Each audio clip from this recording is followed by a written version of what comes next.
this the front desk?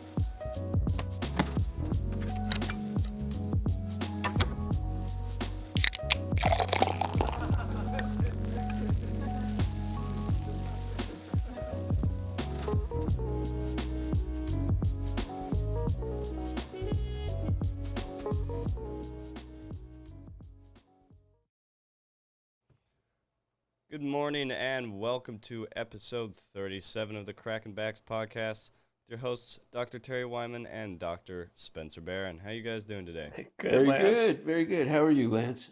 Doing great.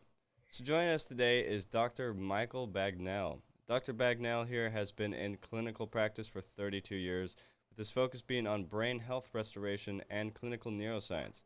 His work with children and adults in brain health has led to the development of specialized approaches to improve autism and attention issues, cognitive decline, and rapid recovery from concussions. He is now seeing an increase in patients who have suffered post-COVID with brain disorders. He has also developed a brain health camp working with dolphins in the Florida Keys for restoration of brain health. How are you doing this morning, Dr. Bagnell? I'm doing well, young man. Thank you for having me. Nice. Well, I'll tell you, I've been waiting to have you on this program because you have so much stuff in your head that needs to get out. Yeah, we have nothing in our head, so we need something filled. We need to fill our head with stuff. What we have in our head is yeah, madness. Exactly right. But anyway, and this is probably a very exciting topic for Dr. Terry because he's always wanted to kind of get onto the edge of this whole pandemic thing and start discussing what's going on.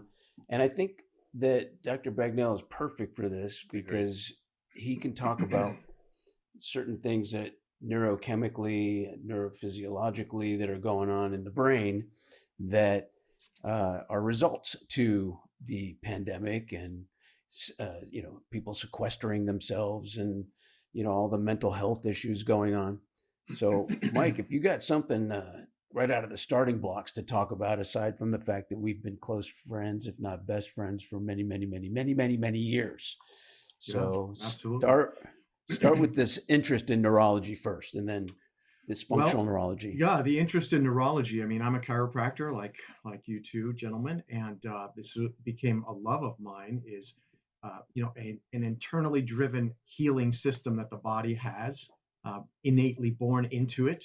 And, we're really understanding so much in the physical medicine world about how the body restores itself. And that led into a greater concern for me is, well, what drives the physical body? And, the brain is really at the penultimate point or the ultimate point that it operates everything. In fact, Daniel Amen says that you are your brain. Basically, everything you do, everything you think, everything, like you said, what's in your head, what you desire to eat, who you desire to marry or divorce, what you desire to pursue in your will. It's all what's happening in between your ears. And so it's really dynamic, and to use a word that many use is robust, to kind of understand the one organ that studies itself, the brain. And so, yeah, we're very interested in the brain. And, 32 years ago, it was neurology.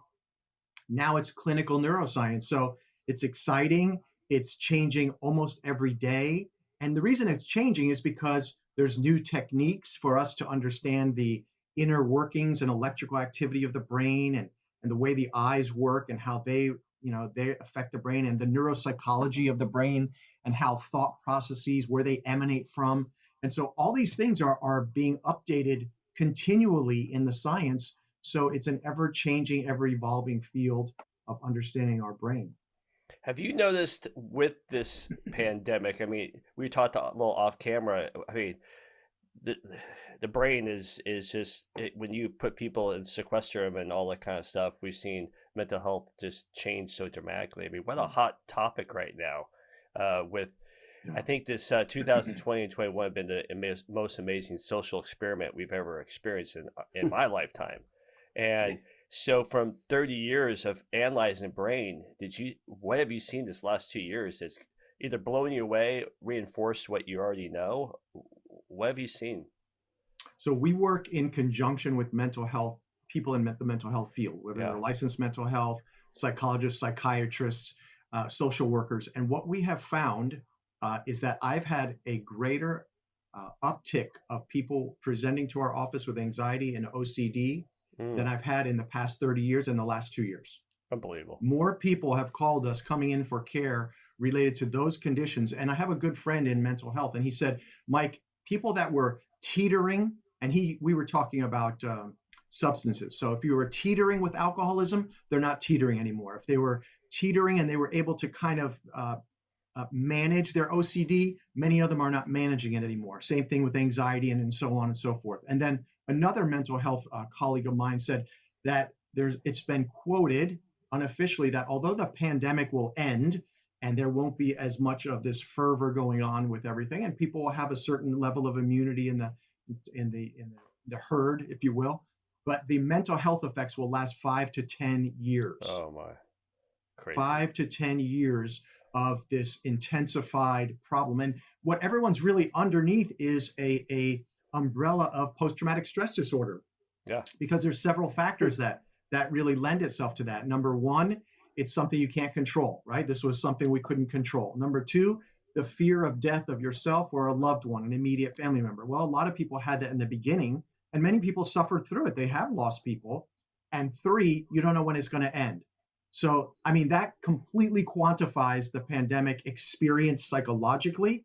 And so a lot of people are more resilient. Many of us are a bit more resilient to the effects of post-traumatic stress. And so it might require more. We may be able to handle more, but not everyone. A lot of people, it's really knuckled them under, especially people I've seen in their 20s, young people that you thought, oh, they'll be resilient. But no, they've actually suffered quite a bit. I'm going to ask, it's a hot topic kind of with me, but I've always looked at the invention of like the internet and people on cell phones. And we've read about people that, dopamine release when look at their cell phones a lot. And then when the pandemic hit, you saw an uptake of 2 to 3 extra hours people were staring at screens and on their cell phone.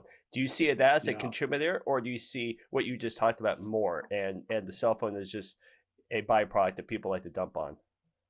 Yeah, I mean, it's my wife and I discuss this all the time. I actually have a book underneath where I'm sitting here. I was going to pull it out, but I don't want to upset the camera. It's called Dopamine Nation. Dopamine. You know what? I'm going to upset it because it's so worth looking at it. So yeah, this is real live stuff. Yeah, we're moving around a little bit. Yeah. It's good. So this is a brilliant book, Dopamine Nation. Okay, it's written by a Stanford scientist there and researcher, doctor, and she's written and when you talk about the influence of the cell phone and being on the cell phone and scrolling, it's interesting that you'll love this, Terry. Vertical eye movements, where we're looking up and down, are controlled by one area of the brainstem. And horizontal eye movements, like if we're reading, are controlled by another area of the brainstem a bit lower. So the vertical eye movements have a lot to do with dopamine secretion, and horizontal eye movements have a lot more to do with serotonin release. So if you're going vertical, like on your phone and you're scrolling, you're driving a lot of this dopamine activity. And when you drive that activity, you drive yourself into a more addictive type of brain state. So if you're looking at things that are, upsetting, right, on the news, and you're constantly there, or you're wherever you are, I mean, it could be upsetting anywhere, Facebook, Instagram, TikTok, any of these things. It's too much time, perhaps, in this scrolling mode, just from a mechanical standpoint, that influences the brain, drives dopamine, and can potentially cause an addictive type of response where you have to go back to the phone, keep checking what's going on. And we know that there are algorithms built into the social media platforms by neuroscientists to drive people back to the platform. So I agree with you 100%. I don't know the solution to that. I know that I have to take some fasting times just from social media for our office, because I'm answering questions constantly of people sending information, asking what about this and that. So I have to do my own fasting, and it's probably a good thing for us to do, is to fast from social media for a time, whatever's best for you, to give you more of a sense of space in your mind and in your spirit, if you will. Mike, let me ask you to elaborate on, we are native South Floridians, and we have always had to deal with the pending hurricanes, and, weeks in advance now with technology that spots hurricanes out in the middle of the other side of the planet that are headed towards us. So it's a given that that even though that's a short duration, well, not compared to an earthquake in California, but it's a longer duration of stress that the news constantly captivates you, and each media station tries to outdo the other. So that constant state of stress now was always a problem for us. How is it that 2 years of that Yeah. has affected what areas of the brain, the amygdala, or what Yeah, would I actually mean, happen? What goes on there? everything, the brain doesn't work by, as you know, individual areas, although we like to break it down so we can understand it like that. And it's just like the spine, right? For chiropractors, a person will say, oh, it's right here in my neck at the C5, the middle of my neck. But we know that their shoulder can influence the neck. We know that their pelvis can influence the neck. So we know that there's interrelated areas. And so in the brain, yes, your frontal lobe, gets overwhelmed because you're thinking, thinking, thinking. And your frontal lobe is like your simulator, right? It's like you're a simulator. So it's simulating, well, what could happen if this happens, and if that happens, and if that happens. And so eventually you create so much cortisol in your body from stress, it can, in a way, turn the frontal lobe's ability to modulate stress down. Now you can't really rationalize, like, I'm going to be fine. It's going to be okay. It's only a category 1. I don't have Right. to, I don't have to put an iron curtain over my home. But if your frontal lobe's not working, you're like, oh my gosh, oh my gosh, oh my gosh. What about my family, with my kids, my dog? You know how that goes. Running to the store, buying toilet paper until there's no more toilet paper. What in the Yeah. world, right? So the frontal lobe is affected, the amygdala, the fear response center is affected, the brainstem is affected. And I think we should kind of turn this to brainstem in a moment, because it has the most profound impact when we talk about the post-COVID effect, someone who's had the infection and what's going on potentially in their brain. But the brainstem is what's running a lot of your internal physiology, your automatics, right? Your heart rate, your breathing, things of this nature, your gut function, your eye movements, your balance, your neurochemistry, all out of the brain, so brainstem. So I'd like to kind of go in that direction with you. So we're talking a lot about the phone, the influence of the internet, and the influence of the personal device and the phone, and scrolling upward in the phone, and how the vertical eye movements drive dopamine in the brain, which can drive a more addictive type of state. And so we're talking about, does it affect the elderly more, or the younger person more, or the middle-aged person like us, or the younger person more? And I would have to say, without a body of evidence, just my observation and experience like yours, if you do something to someone in their neurodevelopmental window in their youth more, it's going to have a greater impact on them later. So if you were, all of our kids grew up with it. We didn't have computers. I mean, my first phone was as big as a CBS block. I had to hold it out here, right? Yep. I The still brick have phone. mine. Yeah. Yeah. So, oh wow, that's probably worth Yeah. something. Now Oh, it is. you It's gotta cool. save that thing. I But do. we didn't have it, so we weren't using this vertical eye movement as much, and so went from computers to to the iPhones, or to iPads, iPhones. So I think it probably played a role in their neuro development and the networks of their brain more so than ours, and that's just observation and hypothetical consideration, because why not? Why wouldn't it? Why Right. wouldn't it? And you mentioned the brainstem. Yes, yeah. So I have an article right here in front of me, and it's a review, and it's from the Journal of Immunity, Inflammation, and Disease. So it's about COVID, and the title is really interesting. Does COVID-19 contribute to the development of neurologic diseases? Did it contribute? Is it contributing? Will it contribute to brain changes from COVID? I had COVID myself. So here's my story. In the end of August of this year, or last year, I ended up getting COVID. We were being as careful as anyone could be, and I ended up with it. And I was sicker than I've been in like more than 30 years. So it was serious. I mean, I recovered very well. My wife got it. She recovered very well. My adult daughter and son-in-law had got it. They recovered very well. My granddaughter got, different times, and we all were fortunate to recover. Not everyone was. I've heard a lot of stories, but like you have. Mm-hmm. But this article, this review, talks about some really interesting things. And without getting too scientific, it's the transmissibility through the olfactory, through the nose, into this area where people lose their sense of smell and taste, which I did for a couple of days, is really interesting because it allows access into that brain. and neurons and glial cells in the brain, which are really, there's more glial cells than neurons. We know there's like, what, 80 billion neurons in the brain that are electrically firing and it makes you who you are. But there's more glial cells which support the neurons. They're the ones that make the myelin and all these things.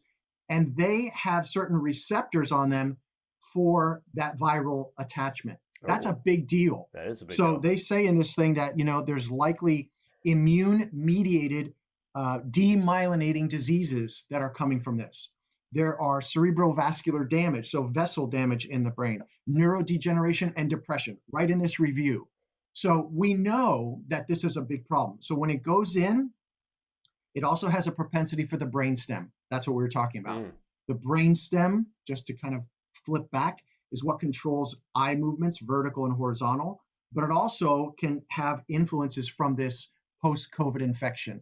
And if it controls all of your automatic functions in your body, your what we know as your autonomic system, so your respiratory function, gut function through the vagus nerve, many people know about that, the vagal complex, which affects inflammation in the whole body, also affects mood as well. You have all your neurochemistry there. If that is particularly affected by COVID, someone can end up with another fancy name of something called dysautonomia, which their heart rate isn't regulated. Maybe they used to be very fit. Now they walk around, their heart rate rises up really fast. Dr. Baer and I have co-treated several athletes with that from concussions. You can also have this injury to the brainstem.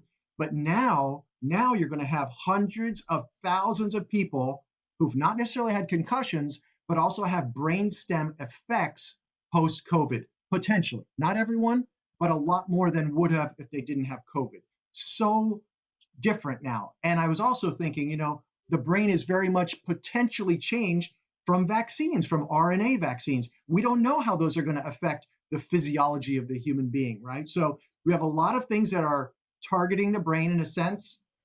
We need to understand about rehab. And I wanted to mention this to you, gentlemen, is that when someone injures a knee, an athlete injures a knee, or someone injures a shoulder, and we've treated probably thousands between us, right? We do rehabilitation on them. We work with their spine, but we rehabilitate the area, right? Right. You would agree with me? Yeah. So if somebody has damage or injury to the brainstem post-COVID, it's going to require rehabilitation. Right. And what does that look like? That looks like eye movements. That looks like balance training. That looks like physical medicine things that we would do to help rehabilitate that area of the body that's been injured. So I think a lot of people are listening right now are hearing and they're like, oh, I have that. What are some of the solutions that people can start with today, whether they're older, whether they're younger? What are some things that people can do? I mean, you mentioned earlier about taking a break from the phone and, like a little fasting time. What are some other things that people can actually do? Yeah, I mean, it's great. We were talking with Lance. He wants to get his brain evaluated. I think people should start looking to have a brain physical checkup year by year now. And even Dr. Amen says that. He said, like, when are we going to do that? And Dr. Dale Bredesen out of UCLA says, we need to have a cognoscopy every year. The technology is non-invasive. And so we can have our brain evaluated. What does that look like? It starts out with a brain map, a QEEG. That can be done by someone who runs neurofeedback in an area of the country around you. You can get a brain map done and they can look at that. So that's a very low cost, non-invasive way to see how healthy your brain is. And then there's also functional neurologists. Functional neurologists are ones that can help you understand what's going on in the brainstem. And so that's very important as well. And then I would say, if people were looking for a therapy that might help them, hyperbaric oxygen, as we run in our practice, is showing tremendous promise for people coming out of COVID, bringing greater oxygen into the brain and to the tissues that have been injured by the post-viral infection. So I actually have a hyperbaric chamber, and I've noticed it helping with people coming back from getting their taste and smell back. It's been helping tremendously. Are there things that while people are in these chambers, exercises that they can do to also help? Well, in the chamber, I would say, in my opinion, no. We don't like to do exercise in the chamber. We do it before. Okay. And so we bring them to metabolic threshold before, and then getting in the chamber, allow them to super saturate. Mm, But doing exercises in the chamber are going to have a different consequence mm. for them. And they're going to create heat in the chamber because they're doing some exercises. But we want to do it before they get it, right before they get in the chamber. Brain exercises, oxygen, what does that do? Helps heal. It's kind of like the analogy I make. You work out in the gym, you Right. break down the muscle, protein drink, Got repair it. the muscle, Got right? it. So you work the brain, then you get in the chamber, oxygen, heal the brain. Got it. So, and you don't recommend people bring phones or anything in chamber. You want them just to chill and recover. Yeah, we do. Yeah, that's the best. That is the protocol, that you should not be using phones and iPads and things in a chamber, especially if you're running 100% oxygen. You want to be able to relax and let your system kind of recover. Wow. You know, obviously there are everything from, you know, supplements you can take, activities. Do you see this getting worse, getting better? I mean, we thought it'd be done in 2020. Then 2021 came around, and it'll be a couple months. Now 2022's here. Where do you see it going? I mean, Well, it's I like, mean, who moved I my cheese? eventually, Where did yeah. the cheese freaking go? Yeah. I mean, it's going to eventually get to a point. Right now, you see people are getting sick, but they're not having as serious effects. Again, if you watch media and things, whichever media silo you look at, uh, it's the sky is falling, and okay, look, people are getting sick, and if you haven't met somebody who's lost someone from COVID, whether they had complicating obesity or diabetes, they lost somebody, and it's serious. I met someone recently in our office. She said, I just have a different perspective. She said her brother who had passed, and I could just see the suffering that she was dealing with, right? An adult brother that she lost who was relatively healthy, but was in another country. So, we have to be sensitive to people. Uh, the people are not necessarily the media. The people are the people that we serve. The media has their agenda. That's not our agenda. Our agenda is helping people, serving people. It's going to end. There's going to be a greater immunity, but we just have to do the best we can. All of a sudden, I'm seeing a few headlines, and they're probably clickbaiters though, but they're trying to say that, hey, we should start to improve our overall health in 2022. Yes, of Yeah, course. That's what we should have been yeah, doing yeah, all fine. along. But maybe it took a wake up call for a lot of people, at least another 10% of the population to say, yeah, maybe I better, extend my New Year's resolution at least until March.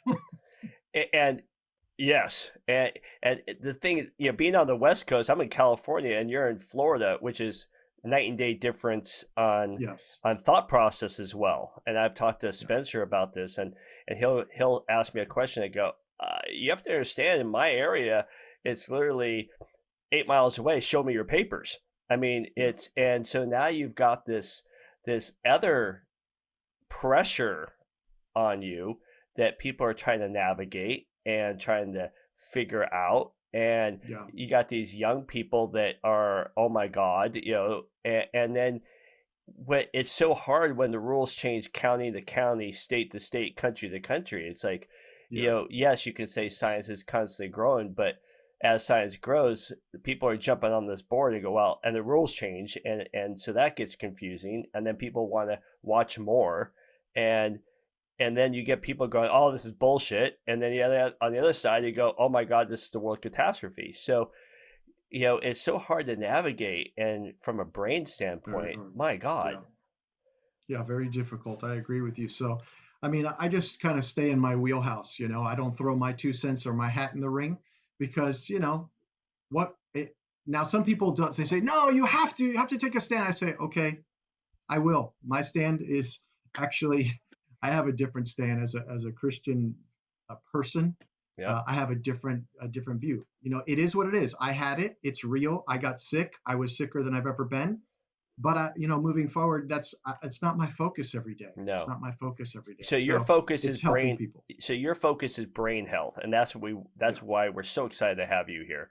So for Yeah. brain health, moving forward, how can a college student that's on this to what, you're like 80-year-olds, Spence, like Oh 70, yeah. 80, something like that.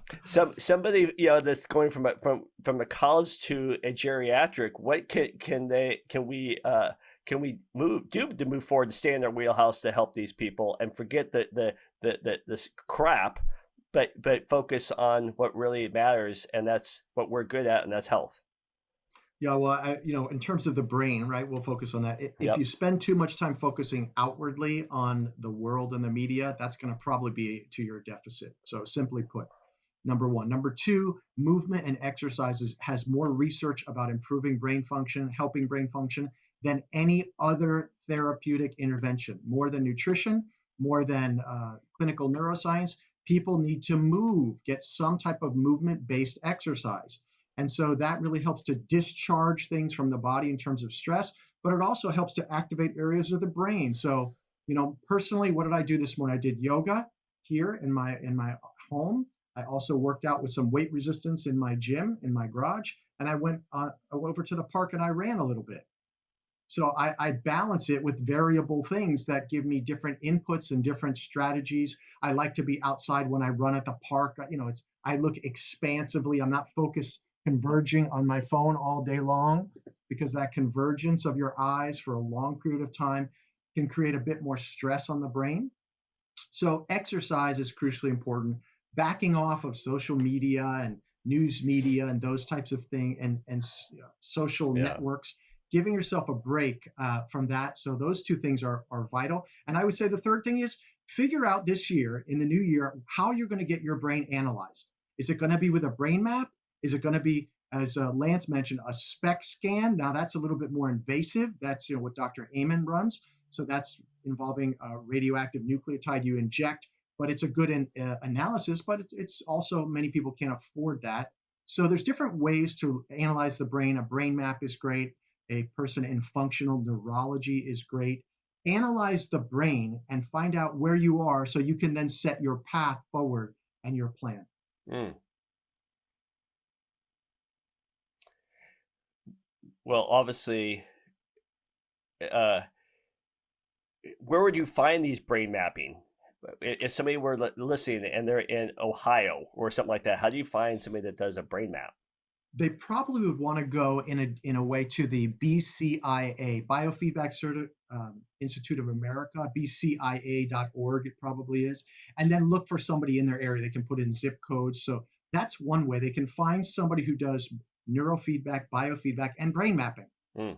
And the other way is for them to send a message to us that we could look that up for them through our team down here at Bagnell Brain Center in South Florida. We help people all over the world. They look at our YouTube channel. We've sent people in India, in Indonesia, Pakistan, to people there to find someone to analyze their brain for them. So we can kind of help navigate that a bit if they send us an email. Then there's also the functional neurology. If they Google that, there is a website for that, ACNB, capital A, capital C, capital N, capital B.org, I believe. And that will give them the same thing, where they can find a functional neurologist around the world. It is a worldwide network. So there's different access to things, but sending a message to anyone from this platform, Dr. Weinman, Dr. Baer, and myself, we can kind of funnel it together and come up with something for them, and I would say within the course of a week at least. Oh, that's great. It was said recently, when is this pandemic going to be over? And it was an article in a highly recognized newspaper that I'd rather not mention because I don't like most of their content. But I do read the opposition and try to understand what they're thinking. But it was an interesting article that said, when is the pandemic going to be over? And one of the first paragraphs was, when we're tired of it. Yeah. And it was interesting because if you think of the evolution, at least for us, Mike, is, with hurricanes, when you hear about a hurricane coming now, it's like, oh yeah, you must be from Florida because you really don't care, because back 30 years ago, before Hurricane Andrew, we were, up in arms. And I imagine with earthquakes, because my ex-wife's from Los Angeles, and I was there when there was an earthquake, and I'm like panicking, and she goes, "It's just an earthquake." Yeah. We call it land surfing. Yeah. Right. Right. Yeah. So I imagine that's when the pandemic will be over, is when we're just pretty much sick and tired of what's going on. I mean, Good Florida's point. Good quite point. the Yeah, nice but model what are for the effects, the post effects? That's, and how do we help with that? Yeah. Agreed. You mean the stress Yeah. that comes from it, or the Yeah. sickness, or the results from the sickness? Well, a little bit of both. I think we touched about it earlier about the PTSD just left behind. Yeah, fortunately, there's some out of this. It has caused, what is it? Necessity is the mother of invention, I think is the way that goes. So out of necessity, telemedicine, telehealth platforms have been developed, and many of them mental health driven. I know Michael Phelps is involved with one in particular, and I think there's also someone from the NFL, post NFL player, former NFL player, who's developed collaboration with mental health platforms so that someone could do that very easily and at least get in contact with someone. Because this is very interesting that many people, even if they're living with other people, are having a sense of loneliness. Now, I can't delve too far into that. It's not my expertise, but I was explained this by one of my mental health colleagues. And she said that, listen, even if they're in a house, a child, a young person, a teenager, they can feel lonely because of the environment that we're living in. And now that might be a little foreign to us because we say, look, I'm in the house. All I got to do is come out of their room and I'm right here. There's various things that she caused me to think about, like maybe certain parents may not be approachable. Maybe the background is that they're not so approachable to talk to or to open up with. I know Dr. Barron, sons have a fantastic relationship with him, can come to him about anything. That's the kind of thing we want to foster with our young people. It's not always so easy. I mean, you might have the best heart and intentions, but it's something that's not so easy all the time. So, we're aware of that. We need to be aware of that. Well, I mean, obviously the statistics show that child abuse and spousal abuse is higher than ever before, probably up by 40% over the past 2 years. And now I just read the other day that unfortunately children are getting shot and killed in the home because the purchase of guns has increased. It's a whole mental health thing, and it's I really feel strongly about mental health practitioners now more than ever before. I do too, Yeah. People. Oh, the more people we don't- can understand our brain, and make that part of our normal yearly experience, like a brain health evaluation. Look, the better our kids could potentially do with attention and focus and concentration, the better our other children and young people could do with being able to communicate socially because maybe their brain is working better, the better we can handle stress as adults with our mood, the less depression potentially if we train our brain and anxiety. This is the ramifications of having a brain-based healthcare view are enormous, right? A brain-based healthcare view has tremendous opportunity for impacting so many other functions in the human body and in the human culture. So it's something that I really speak about and promote. Let's move our view to a brain-based view, which is just a greater view, right? If we're looking, I'll use the example of an orthopedic surgeon that only works on knees, and I'm a super specialist on that.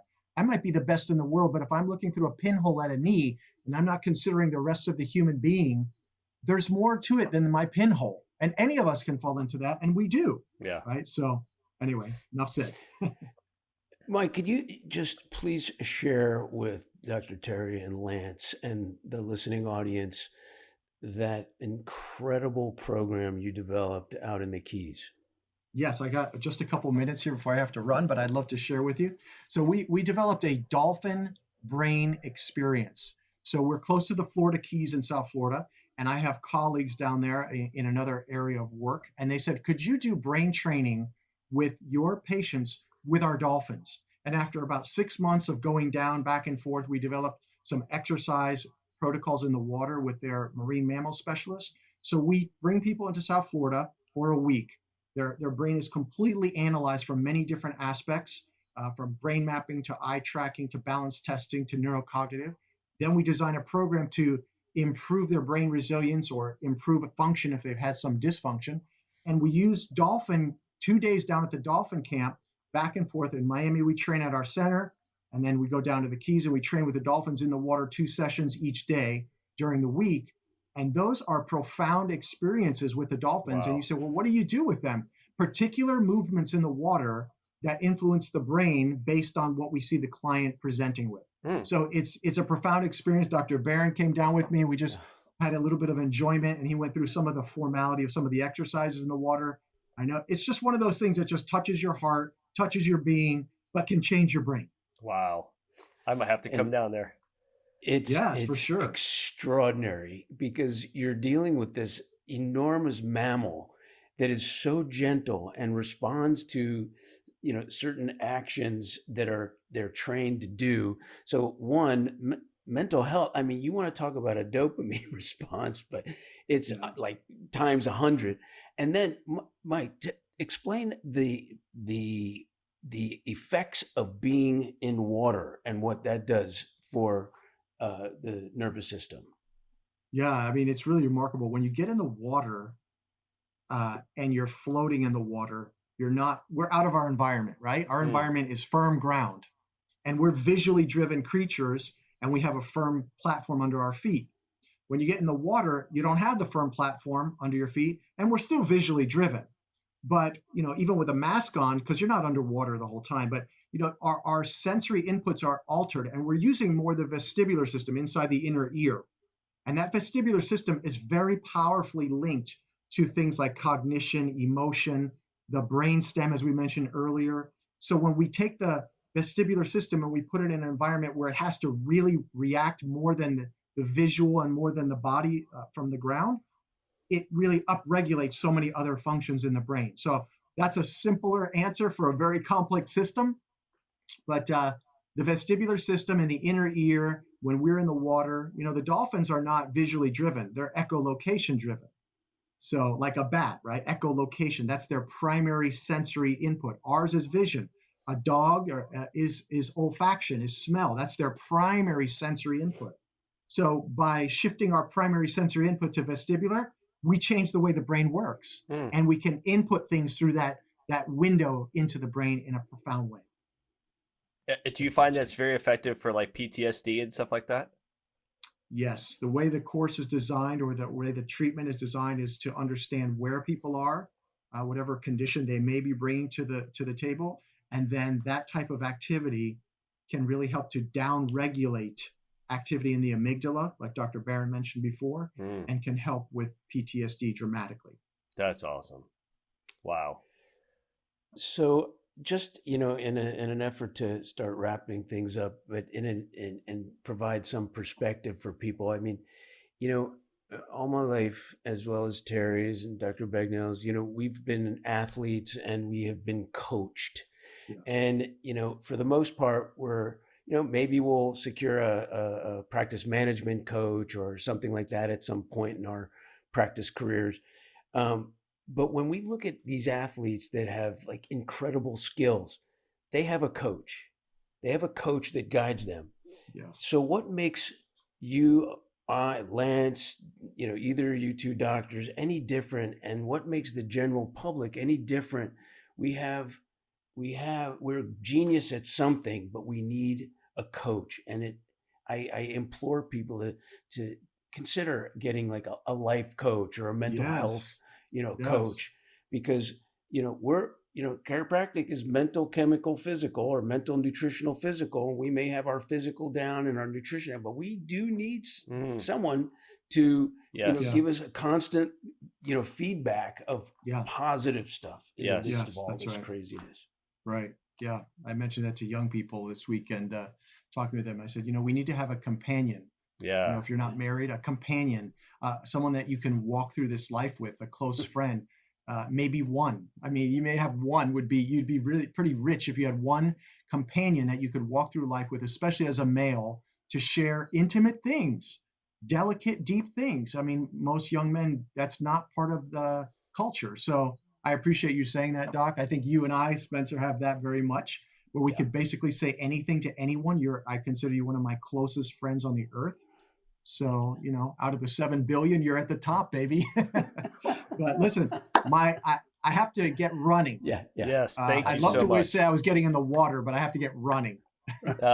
Hey, this was fantastic. And I think people don't think they're just now starting to think about what kind of supplements to take to help them through. And you gave us something completely different, that they have to take Yeah. care of the brain, because their brain controls every function of the body. So we need That's to put it. that first, then take care of the body. So thank you so much for that. And you're Yeah. such a great resource. And if anybody listening, they need to look you up, and Yeah. your information will be on our website. So thank you so much. Yeah. Thanks a lot, brother. Appreciate it, Thanks, gentlemen. Dr. All right, Mike. buddy. Take care. Appreciate you. You bet.